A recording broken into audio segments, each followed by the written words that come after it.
বঙ্গবন্ধু থেকে শুরু করে কোনো ভালো মানুষই তো আপনারা বাঁচাই রাখেন নাই।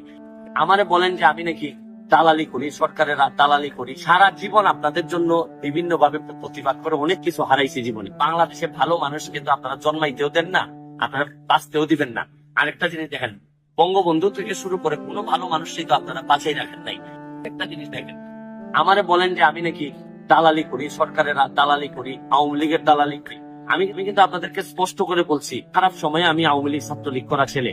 আপনি এটা নিশ্চিত ধরে রাখতে পারেন যে আমি আওয়ামী লীগের দালাল, জননেত্রী শেখ হাসিনা আমার নেতা, আর আমার আদর্শ হচ্ছে গিয়ে বঙ্গবন্ধু শেখ মুজিবুর রহমান। এটা স্পষ্ট, এখানে বাইরে যাওয়ার কোন বিষয়ই নাই। আমাকে যারা এটা মনে করেন গালাগালি, তারা কিচ্ছুই নাই। কারণ আমি এইটাই, আমি আওয়ামী লীগের দালালি, এর যে বাইরে যাওয়ার কোন সুযোগ আমার নাই।